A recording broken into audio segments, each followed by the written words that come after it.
Calcutta dialogues থেকে মনোজ দাস বলছি। বন্ধুরা, আন্তর্জাতিক কূটনীতিতে কখনো কখনো একটা ছোট্ট কথা বা ছোট্ট বাক্য একটা বিশাল রাজনৈতিক পরিবর্তনের পূর্বাভাস দিয়ে যায়। আজ তেমনই একটি বাক্য এসেছে ঢাকা থেকে। ভারতের হাই কমিশনার দীনেশ ত্রিবেদী বলেছেন, বাংলাদেশের প্রধানমন্ত্রী তারেক রহমানের ভারত সফরের জন্য নয়াদিল্লি অপেক্ষা করছে। অথচ বাইরে একটা কথা, একটা হাওয়া যেটা চলছে, সেটা কি? তারেক রহমান দুটো পূর্ব শর্ত আরোপ করেছেন। শেখ হাসিনাকে প্রত্যর্পণ করতে হবে, ওসমান হাদির খুনিদের প্রত্যাবর্তন করতে হবে, তাদেরকে এখানে ফেরত পাঠাতে হবে, না হলে বাংলাদেশের প্রধানমন্ত্রী তিনি ভারত সফরে আসবেন না। এই প্রেক্ষিতে দীনেশ ত্রিবেদীর কথা যে বাংলাদেশের প্রধানমন্ত্রী তারেক রহমানের ভারত সফরের জন্য নয়াদিল্লি অপেক্ষা করছে, এই কথাটা শুনতে খুব সাধারণ, কিন্তু মোটেই সাধারণ কথা নয়। কারণ মাত্র কয়েকদিন আগেও ঢাকা থেকে বলা হচ্ছিল শেখ হাসিনাকে ফেরত দিতে হবে, ওসমান হাদি হত্যাকাণ্ডে অভিযুক্তদের ফেরত দিতে হবে এবং ভারতকে তারেক রহমানের দিল্লি সফরের জন্য অনুকূল পরিবেশ তৈরি করতে হবে, তারপরেই দিল্লি যাবেন তিনি। আর আজ দিল্লির রাষ্ট্রদূত ঢাকায় দাঁড়িয়ে বলছেন আমরা বাংলাদেশের প্রধানমন্ত্রীর অপেক্ষায়। তাহলে আমার একটা প্রশ্ন খুব স্বভাবতই উঠে আসে, সেটা হলো, তাহলে কি বরফ গলছে? তারেক রহমান কি বুঝতে শুরু করেছেন যে প্রতিবেশী ভারতের সঙ্গে সম্পর্ককে ইনডেফিনিটলি হোস্টেজ করে বন্দি করে রাখা সম্ভব নয়? আর সবচেয়ে গুরুত্বপূর্ণ প্রশ্ন, তারেকের দিল্লি সফরের সঙ্গে কি শেষ পর্যন্ত জুড়ে যেতে চলেছে শেখ হাসিনার বাংলাদেশের প্রত্যাবর্তনের রাজনৈতিক সমীকরণ? খবর কিন্তু তেমনই। আর আজকের আলোচনা শুধু তারেকের দিল্লি সফর নয়, তাদের আলোচনা শেখ হাসিনার বাংলাদেশে ফেরার রাজনৈতিক সমীকরণ কিভাবে জুড়ে যাচ্ছে সেই বিষয় নিয়ে।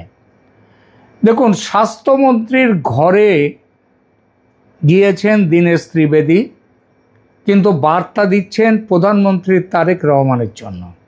বণিক বার্তা বাংলাদেশের online magazine, online news paper, সেই বণিক বার্তার আজকের রিপোর্টটিতে বলা হয়েছে কি? বলা হয়েছে, গতকাল বাংলাদেশের স্বাস্থ্য ও পরিবার কল্যাণ মন্ত্রী সরদার মোহাম্মদ সাখাওয়াত হোসেনের সঙ্গে সচিবালয়ে গিয়ে দেখা করেন ভারতীয় হাই কমিশনার দীনেশ ত্রিবেদী। বৈঠকটি ছিল সৌজন্যমূলক এবং আরও একটা বড় কথা, কলকাতায় শিখা ইন নামের যে হোটেলে, সেখানে 9 জন অগ্নিকাণ্ডে 9 জন পুড়ে মারা গেছেন, তার মধ্যে 7 জন বাংলাদেশের, এবং তাদের সম্পর্কে তাদেরকে ক্ষতিপূরণ দেয়া ইত্যাদি ব্যাপারগুলো নিয়েও স্বাস্থ্যমন্ত্রীর সঙ্গে আলাপ করেছেন দীনেশ ত্রিবেদী। তাহলেও বৈঠকটি মূলত সৌজন্যমূলক। স্বাস্থ্যমন্ত্রী নিজে বলেছেন তারেক রহমানের ভারত সফর নিয়ে তাদের মধ্যে কোনো আলোচনা হয়নি, কিন্তু বৈঠক থেকে বেরিয়ে দীনেশ ত্রিবেদী সাংবাদিকদের জানিয়ে দিলেন নয়াদিল্লি বাংলাদেশের প্রধানমন্ত্রীর ভারত সফরের অপেক্ষায় রয়েছে। এই জায়গাটি আমার কাছে অত্যন্ত তাৎপর্যপূর্ণ লেগেছে, শুধু যে আমার কাছে তা নয়, যারা কূটনীতিক চর্চা করেন তাদের কাছেও। কারণ কূটনীতিকরা সাধারণত হঠাৎ করে এমন রাজনৈতিক বার্তাটা দেন না। আর দীনেশ ত্রিবেদী কোনো সাধারণ কূটনীতিক নন। তিনি এর আগে তারেক রহমানের সঙ্গে দেখা করেছেন, তারপর সরাসরি দিল্লি গিয়ে প্রধানমন্ত্রী নরেন্দ্র মোদীর সঙ্গেও কথা বলেছেন এবং 18ই আগস্ট ঢাকায় ভারতীয় শিল্পপতিদের এক অনুষ্ঠানে তিনি আরও পরিষ্কার করে বলেছেন যে মোদী তাকে বলেছেন, ভারতের প্রধানমন্ত্রী তাকে বলেছেন 2 প্রধানমন্ত্রীর দেখা হওয়া প্রয়োজন। এবং শুধু সেটাখানেই তিনি থেমে যাননি, তিনি আরও বলেছেন যে তারেক রহমান ভারতে এলে তাকে তার প্রাপ্য সর্বোচ্চ মর্যাদা এবং স্মরণীয় অভ্যর্থনা দেয়া হবে। অর্থাৎ দিল্লি দরজা বন্ধ করেনি, বরং উল্টোটা দিল্লি দরজা পুরো খুলে রেখেছে। দিল্লি বলছে দরজা খোলা, আপনি আসুন কথা বলি। কিন্তু মাত্র কয়েকদিন আগের ছবিটা কি ছিল একবার মনে করে দেখুন। ঢাকা তখন অন্য ভাষায় কথা বলছিল। বাংলাদেশের পররাষ্ট্র মন্ত্রণালয় প্রকাশ্যে জানিয়ে দিয়েছিল তারেক রহমানের ভারত সফরের জন্য সহায়ক পরিবেশ প্রয়োজন। তার সঙ্গে উঠে এসেছিল শেখ হাসিনার প্রত্যর্পণ, উঠেছিল শরীফ ওসমান হাদি হত্যা মামলায় অভিযুক্তদের হস্তান্তরের প্রশ্ন। বাংলাদেশের বক্তব্য ছিল এই বিষয়গুলিতে দিল্লির কাছ থেকে তারা উত্তর চায়।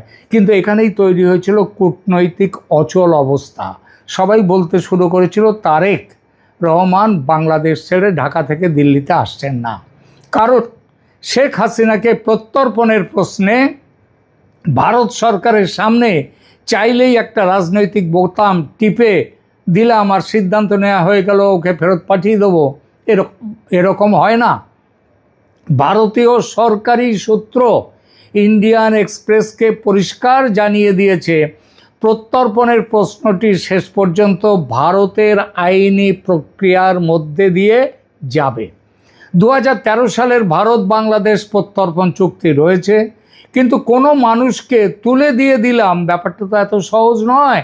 আর সে মানুষ যদি আবার হন শেখ হাসিনার মতো মানুষ, ভারতীয় আদালত দেখবে অভিযোগগুলি ভারতীয় আইনে এক্সট্রাডাইট করার জন্য, তাকে বহিষ্কার করার জন্যে সেই রকম কোনো অপরাধ তিনি করেছেন কিনা, প্রাইমা ফেসি মামলা রয়েছে কিনা, এবং ট্রিটি এবং এক্সট্রাডিশন অ্যাক্ট এর প্রয়োজনীয় শর্ত পূরণ হচ্ছে কিনা। অর্থাৎ তারেক রহমান যদি বলেন আগে হাসিনাকে আমার হাতে তুলে দিন, তারপর আমি দিল্লি যাব, তাহলে দিল্লির পক্ষে বলা সম্ভব আপনার সফর রাজনৈতিক ও কূটনৈতিক বিষয়। কিন্তু হাসিনার প্রত্যর্পণ বা শেখ ওসমান হাদির তাদের প্রত্যর্পণ, তাদের হত্যাকারীর প্রত্যর্পণ একটি আইনি প্রক্রিয়া। এই দুটোকে এক করে ফেলবেন না। আর এখানেই তারেক রহমানের সামনে তৈরি হয়েছে ফাঁদ। একবার ভাবুন, আপনি বাংলাদেশের প্রধানমন্ত্রী, আপনার দেশের সবচেয়ে বড় প্রতিবেশী ভারত, বিদ্যুৎ থেকে জ্বালানি, বাণিজ্য থেকে ট্রানজিট, সীমান্ত থেকে নদীর জল, প্রতিটি গুরুত্বপূর্ণ প্রশ্নে ভারতের সঙ্গে আপনার আলোচনা প্রয়োজন। সেই ভারতের প্রধানমন্ত্রী আপনাকে আমন্ত্রণ জানিয়েছেন, ভারতের রাষ্ট্রদূত প্রকাশ্যে বলছেন আপনাকে সর্বোচ্চ সম্মান দেয়া হবে, আমরা আপনার অপেক্ষায় রয়েছি। তারপরেও আপনি যদি বলেন না, আগে আমার শর্ত মানুন তারপর যাব, তাহলে প্রশ্ন উঠবে ক্ষতিটা কার হচ্ছে, ভারতের না বাংলাদেশের? ভারত তো বাংলাদেশকে নিয়ে তার সমস্ত বৈদেশিক নীতি থামিয়ে রাখবে না, কিন্তু বাংলাদেশের পক্ষে ভারতকে জিওগ্রাফি থেকে, মানচিত্র থেকে সরিয়ে দেওয়াও সম্ভব নয়। চীনকে কাছে আনা যায়, পাকিস্তানের সঙ্গে সম্পর্ক বাড়ানো যায়, আমেরিকার সঙ্গে সম্পর্ক তৈরি করা যায়, কিন্তু বাংলাদেশের পশ্চিম, উত্তর এবং পূর্বের বিরাট অংশ জুড়ে যে দেশটা দাঁড়িয়ে আছে সেই ভারতকে মানচিত্র থেকে মুছে ফেলা যায় না। Geography has no delete button. ভূগোলকে একটা ডিলিট বাটন টিপে তাকে মুছে ফেলা যায় না। এটাই তারেক রহমানের সবচেয়ে বড় বাস্তবতা। দেশের ভেতরের চাপও তার কাছে কম নয়। এই জায়গায় আরও একটি গুরুত্বপূর্ণ তথ্য, প্রথম আলোর প্রতিবেদনে ভারতীয় সংবাদ মাধ্যমের সূত্র উদ্ধৃত করে বলা হয়েছে, জ্বালানি সংকট সহ বিভিন্ন অভ্যন্তরীণ সমস্যার কারণে তারেক সরকার ভীষণ চাপের মধ্যে রয়েছে। প্রত্যেক দিন সেখানে মিছিল, মিটিং হচ্ছে ঢাকার বুকে, অন্যান্য শহরে। সেখানে তারেক রহমানের বিরুদ্ধে স্লোগান আসছে, তাকে গদি ছাড়তে বলা হচ্ছে যদি সমস্যা না মেটায়। অর্থাৎ প্রধানমন্ত্রীকে সাইমালটেনিয়াসলি কয়েকটা ফ্রন্ট সামলাতে হচ্ছে, অর্থনীতি, জ্বালানি, বাণিজ্য, ভারতের সঙ্গে সম্পর্ক, শেখ হাসিনার প্রশ্ন, দেশের ভেতরের ভারত বিরোধী রাজনৈতিক চাপ এবং নিজের সমর্থকদের প্রত্যাশা। তারেক রহমানের সমস্যা এখানেই। বিরোধী রাজনীতির সময় স্লোগান দেওয়া সহজ, রাষ্ট্র পরিচালনার সময় ক্যালকুলেটর নিয়ে বসতে হয়। বিরোধী নেতা বলতে পারেন ভারতকে দেখিয়ে দেব, কিন্তু প্রধানমন্ত্রীকে পরদিন সকালে জিজ্ঞেস করতে হয় বিদ্যুৎ কোত্থেকে আসবে, ডিজেল কোত্থেকে আসবে, ব্যবসা কীভাবে চলবে, সীমান্ত সমস্যার সমাধান কার সঙ্গে করব, নদীর জল নিয়ে কার সঙ্গে বসবো, এই পার্থক্যটা সম্ভবত এখন তারেক রহমান খুব দ্রুত শিখে ফেলছেন বা বুঝছেন। এবার দেখুন দিল্লির কৌশলটা, আমার কাছে দিল্লির বর্তমান কৌশল কিন্তু বেশ আকর্ষণীয়। ভারত পাল্টা কোনো আলটিমেটাম দেয়নি, বলেনি যে শর্ত তুলে নিন তারপর কথা হবে, বলেনি, বরং কি বলছে, আমরা অপেক্ষা করছি। আরও এক ধাপ এগিয়ে বলছে আপনি এলে আপনাকে সর্বোচ্চ সম্মান দেওয়া হবে। এটার নাম হলো সফট ডিপ্লোমেসি, নরম কূটনীতি। কিন্তু নরম মানেই যে দুর্বল তা নয়, বরং এর মধ্যে একটা প্রচণ্ড সাইকোলজিক্যাল প্রেশার রয়েছে। কারণ এখন সফর না হলে দিল্লি সহজেই বলতে পারে আমরা তো আমন্ত্রণ জানিয়েছি, আমরা তো সম্মানজনক অভ্যর্থনার নিশ্চয়তা দিয়েছি, আমরা তো আলোচনায় রাজেই, কিন্তু আপনারাই আসছেন না। অর্থাৎ ডিপ্লোম্যাটিক বল এখন অনেকটাই বাংলাদেশের কোর্টে। তাহলে কি পূর্ব শর্তের গোঁ ছাড়বেন তারেক? আমার বিশ্লেষণ সেটা ছাড়ার সম্ভাবনা যথেষ্ট বেড়েছে। কারণ সবচেয়ে গুরুত্বপূর্ণ পরিবর্তনটা এসেছে ভাষায়। কয়েকদিন আগে আমরা শুনছিলাম শর্ত, রেড লাইন, কন্ডিউসিভ এনভায়রনমেন্ট, অনুকূল পরিবেশ, প্রত্যর্পণ। আর এখন ভারতের হাই কমিশনার প্রকাশ্যে ভবিষ্যতের সফর এবং অভ্যর্থনার কথা বলছেন। তার থেকেও গুরুত্বপূর্ণ, দুই দেশের মধ্যে ডিপ্লোম্যাটিক ডিসকাশন এখনও চলছে পর্দার আড়ালে।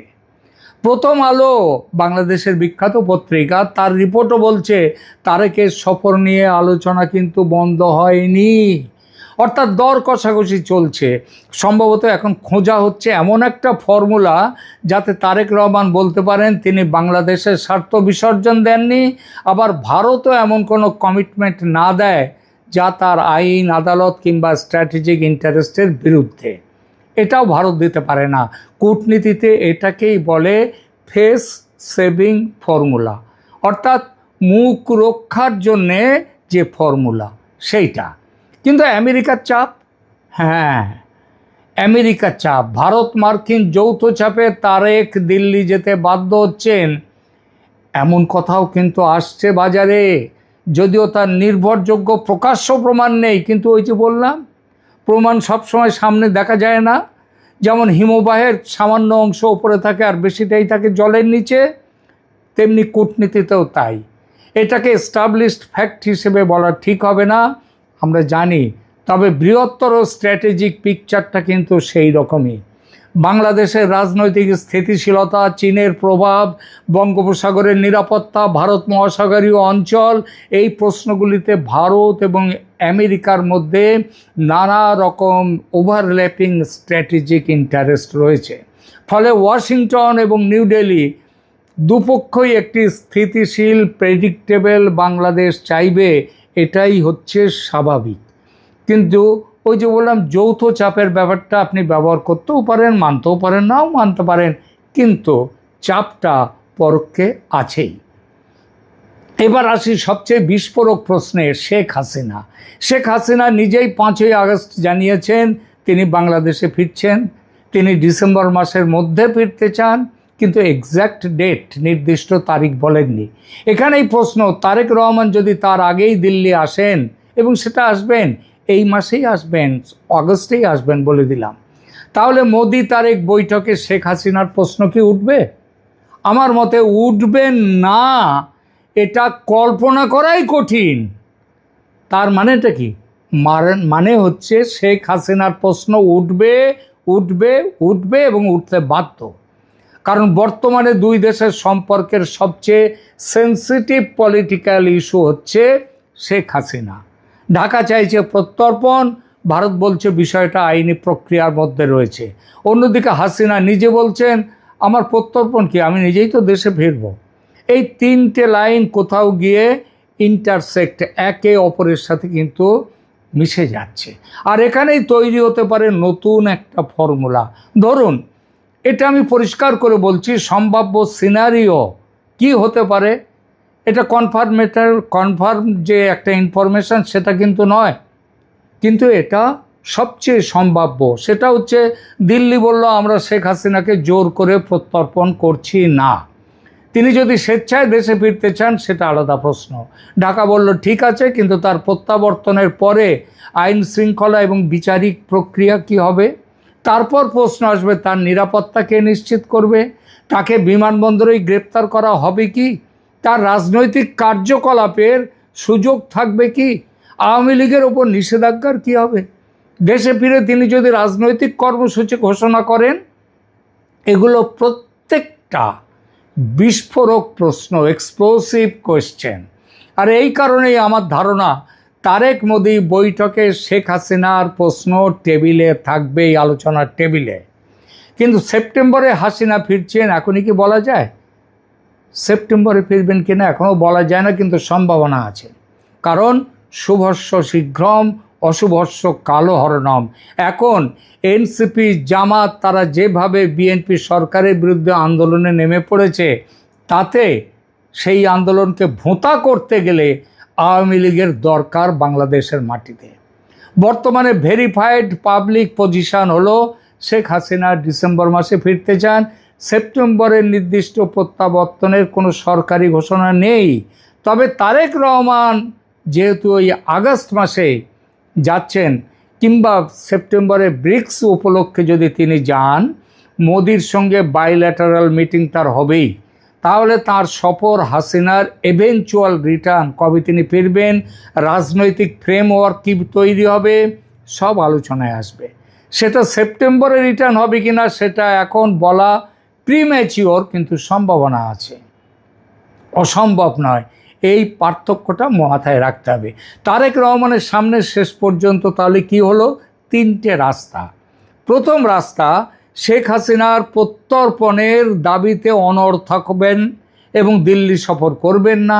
এতে দেশের একাংশের কাছে রাজনৈতিক হাততালি তিনি পেতে পারেন, কিন্তু ভারত বাংলাদেশ সম্পর্ক আরও আটকে যাবে, বাংলাদেশের সমস্যা আরও বহুগুণ বেড়ে যাবে। দ্বিতীয় রাস্তা, শর্ত পুরোপুরি প্রত্যাহার করে তিনি দিল্লি চলে গেলেন। এতে দেশে তার বিরোধীরা বলবে তারেক ভারতের কাছে আত্মসমর্পণ করেছে। তাই আমার মতে সেটাও তারেক করতে পারেন না, কোনো রাজনৈতিক নেতাই করতে পারেন না। সবচেয়ে সম্ভাব্য হচ্ছে তৃতীয় রাস্তাটা। সেটা কি? যে তিনি ফর্ম্যালি যে পূর্ব শর্ত দিয়েছেন প্রত্যাহার করবেন না, কিন্তু প্র্যাকটিক্যালি সফরে চলে যাবেন এবং বলবেন বাংলাদেশ তার দাবি থেকে সরে আসেনি, বরং সেই দাবি নিয়েই ভারতের প্রধানমন্ত্রীর সঙ্গে এবার তিনি সরাসরি আলোচনা করতে যাচ্ছেন। রাজনৈতিকভাবে এটাই সবচেয়ে সুবিধাজনক ফর্মুলা। সাপও মরল, লাঠিও ভাঙল না। আর ভারতও সম্ভবত ঠিক এটাই চাইছে, কিন্তু দিল্লির লক্ষ্য তারেক রহমানকে অপমান করা নয়, বরং তাকে নেগোশিয়েটিং টেবিলে, আলোচনার টেবিলে নিয়ে আসা। কারণ ভারতেরও বাংলাদেশকে প্রয়োজন সীমান্ত নিরাপত্তার জন্যে, বহু কিছুর জন্যে, উত্তর পূর্ব ভারতের কানেক্টিভিটির জন্যে, বঙ্গোপসাগরের জন্যে, বাণিজ্যের জন্যে, সব কিছুতে। সুতরাং সম্পর্কটা যে শুধুমাত্র বাংলাদেশের দরকার এইরকম একতরফা ডিপেন্ডেন্সি বা নির্ভরতা নয়, কিন্তু অ্যাসিমেট্রি অবশ্যই আছে, এবং সেই অ্যাসিমেট্রির বাস্তবতা বাংলাদেশের যে কোনো সরকারকেই বুঝতে হবে। শেষ কথা তাহলে কি দাঁড়ালো বন্ধুরা? গত কয়েকদিনের ঘটনাগুলো পাশাপাশি সাজিয়ে দেখুন।